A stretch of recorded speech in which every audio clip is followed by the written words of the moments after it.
A'udhu billahi minash shaitani rajim. Bismillahir rahmanir rahim. Assalamu alaikum wa rahmatullahi wa barakatuh. Kwa majina naitwa Dr. Mustafa.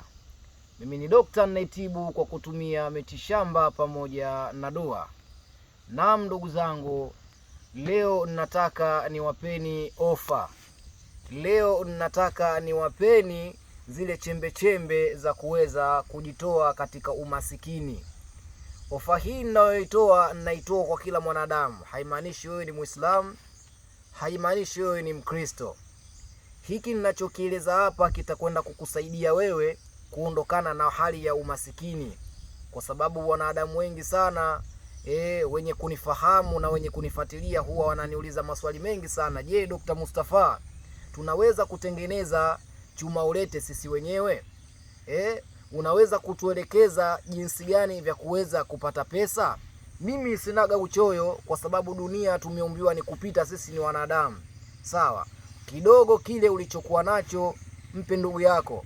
Sasa leo nataka kuelekeza namna gani ya kuweza kujitengenezea wewe mwenyewe chuma ulete.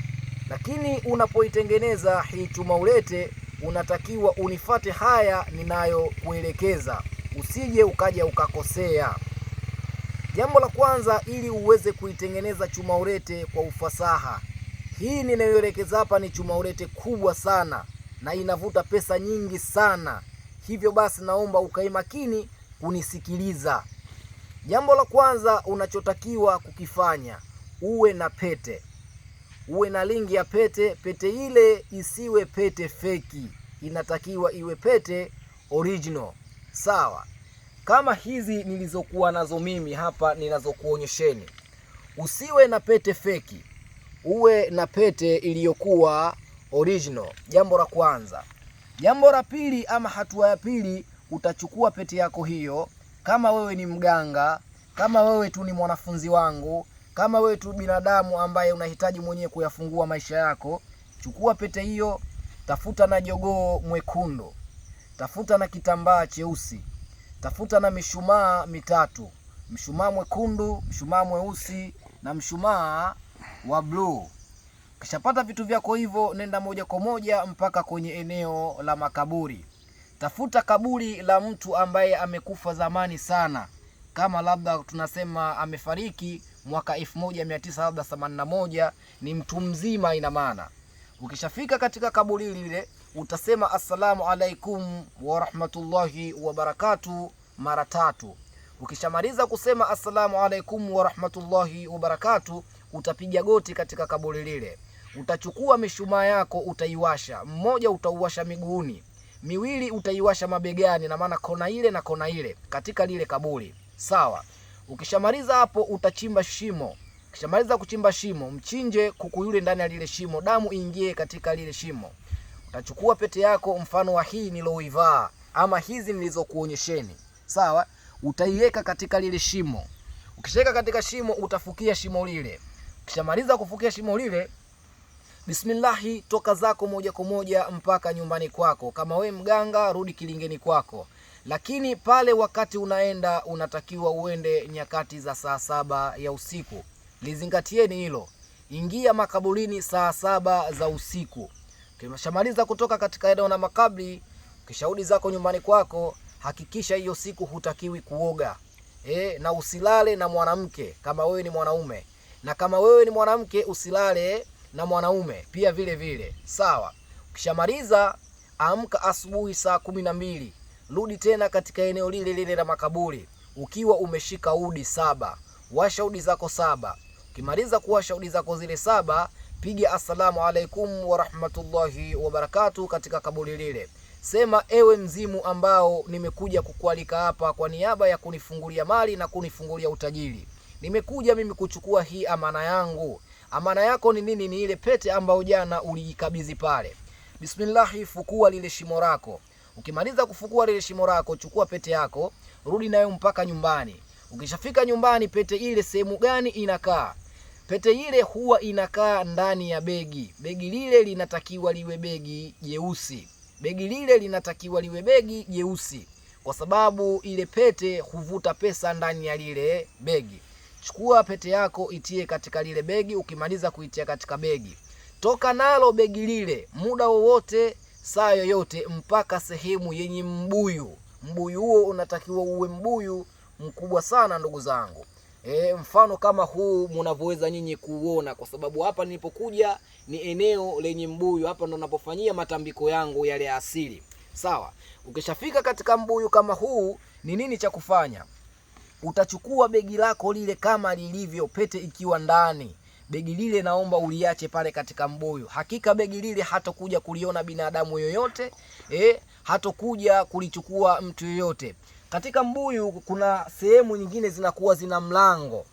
Kama hivyo, utalihifadhi lile begi ndani ya mlango wa ule mbuyu. Kisha lihifadhi ndani ya ule mlango wa ule mbuyu, wewe utaondoka zako. Ukishaondoka zako, utarudi tena siku ya pili. Lile begi liache lilale kule kwa sababu ya matambiko. Nisikizeni kwa umakini ndugu zangu. Kwa sababu ya matambiko, siku ya pili utakaporudi kulichukua begi lile, nenda tena na udi 7. Washa udi zako. Ukimaliza kuwasha udi zako, piga hodi mara 3. Nenda pale, omba, enyi mizimu munaoishi katika mibuyu, munaoishi katika nyumba ya asili, nimekuja mimi kuja kuchukua amana yangu. Mimi ni maskini tu, nahitaji nije nipate mali niweze kuwasaidia maskini na mayatima. Na hizi pesa zinapopatikana, hakikisha uwe mtu wa kusaidia masikini na wa kuwasaidia na mayatima, kwa sababu hizi mali hujenda kuzitesekea, hizi mali hujenda kuzimwagia jasho. Kwa hiyo ni muhimu sana kuweza kusaidia. Ila tu pia vile vile kwa mtu mwenye kuhitaji, kama huwezi kufanya hili, naomba usije ukajaribu kulifanya. Kama huwezi kutengeneza, usijaribu kulifanya. Ni heri unitafute mwenyewe Dr. Mustafa, nijue ni njia gani ya kuweza kukusaidia, nione na kusaidia vipi. Mimi nasaidia binadamu yoyote yule. Ukiwa nacho na kusaidia, usipokuwa nacho tunakubaliana na kusaidia, kwa sababu mafanikio ni siri na dunia pia nayo ndani yake ina siri. Hivi vitu tunavifanya kwa sababu ya kuondokana na hali ya umasikini. Na hii niloitoa kwenu leo hii ni zawadi tu ndugu zangu. Na wewe kama hujanielewa nini ambacho nimekielekeza, na kuomba unipigie simu. Unipigie simu nikupe maelekezo, unipigie simu nikupe muongozo, unipigie simu nikupe njia za kuweza kufanya. Kama kuna kitu hujakielewa, uliza. Usifanye kwa kunisikiliza juu juu. Piga simu nipate kukuelekeza. Ila pia vile vile hizi huduma natoa sehemu yoyote. Wewe ukiwa nchi yoyote duniani, uwe Amerika, uwe Omani, uwe Saudi Arabia na nchi zote za hapa Afrika, mwenye kuhitaji huduma yangu anaipata kwa muda, anaipata kwa wakati. Huwezi kutengeneza, niambie, pete zipo na nitakutumia kokote pale ulipo. Kama huwezi kutengeneza, na hizi zinavuta pesa nyingi sana, siwezi kuhitaja pesa ambayo inayovuta. Ukihitaji kujua pete hii inavuta kiasi gani kwa siku, basi uwasiliane na mimi niweze kukuelekeza. Umeona vizuri? Hivyo basi, kwa binadamu yoyote mwenye kuhitaji jambo lolote, si hili si hizi tu, kwenye jambo lolote lile, Dr. Mustafa nashughulika na huduma mbalimbali. Kwa hiyo ndugu zangu Waislamu, ndugu zangu wa Kristo, mimi ninachoomba kuambia ni kitu kimoja. Katika ulimwengu ama katika dunia hakunaga binadamu masikini. Masikini ni yule ambaye hana macho, masikini yule ambaye hana miguu, masikini yule ambaye hana akili, masikini yule ambaye hana kile ambacho wewe Mwenyezi Mungu kakupa. Wewe kama umepewa hivyo, wewe ni fukara tu. Hivyo kuhangaika ni kitu muhimu sana. Mwenyezi Mungu hawezi kukushushia ukiwa umekaa sehemu moja, lazima uhangaike. Assalamu alaikum wa rahmatullahi wa barakatuh. Pia ukitaka kunipata kwa mawasiliano, namba yangu ya simu +255, na maanisha 255 763 93 92 91. Usisahau kusubscribe YouTube channel yangu, kulike na kucomment ili kuweza kupata vipindi vyangu mbalimbali vya tiba na dua. Alhamdulillahi rabbil alamin.